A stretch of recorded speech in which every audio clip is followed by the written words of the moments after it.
Mura diri no? Mura gitag taga diri. Tanawa diri. Oh. Look at that. Pwede diri mag-overnight. Pwede mag-tent. Nara si Busing oh. Oh, nara. Unas na lang ron. Naligo kay media ganina. Tuyok sa media. Salamat kay Busing. Tara oh. Tibo eh. Ya pila mo kabuok. Pati butang 8. 800 yun eh. O, 100 ron. Yan na pang may kailisan. Ngari mo gulang. Kaya tayo sige sirado ani. Tayo gining kuhoy. Ikaw sige kagparigla na ko ba? Salig di ko kakuanin mo kay makagaba na ka. Dra. Ang pangatsa ka no? Mo lagi. Baybayon Beach House ari na diri unsa.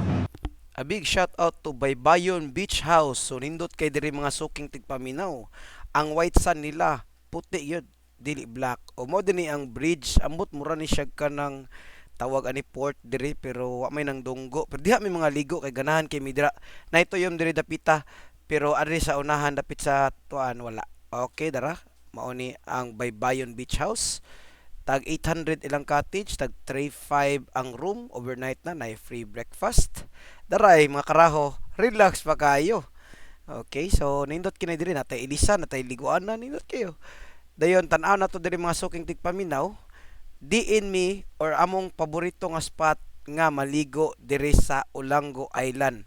So ang ato ang paboritong spot is Barrio Tingo, Olango Island. Diri kani giduol sa drone. Kana ang nahagdanan. Nindot kana diha.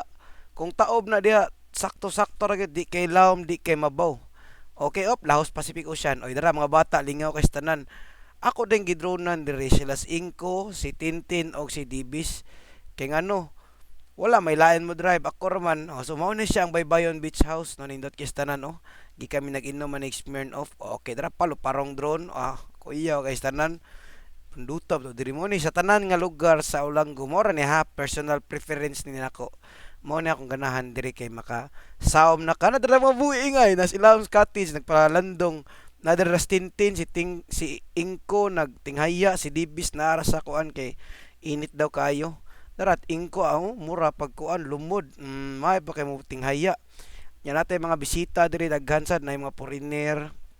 Pero ang kasagaran maligo diri kani mga bata no pikas agto kas pikas dipindi na bag-o ni dunggo nga barko ay kanang sakayan di ay okay mo na sakayan among litlayatan nindot kay diri. So akong kuan ninyo is suggestion lang is ari mo diri sa Tingo kay nindot kay tanan sa pikas amot di ko ganahan nga to kay layo kay ka kuan diri makagawas mangug ka diri good inigawas nimo aning kuan na diha ang Malus store. So di may malit og beer. Adara ay lang white sand. Nalang ni kaning mga brown ko ano na siya. Kanang seaweed ra na siya.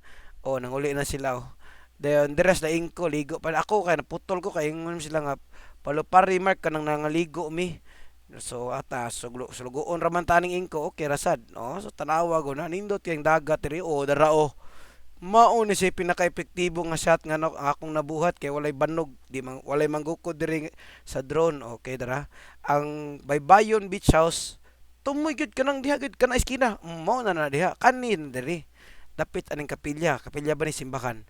So mao ra na siya palupad-lupad ta diri nang hawas ng mga karaho ay kaya kay Dibis nanang suwawan ka Dibis sila wala gi suwawan dara dari mo ni lang ambot marag bridge. So daghang kay mga tao diri nya nasa ni suga kagabi. So nito mag-overnight diri pohon.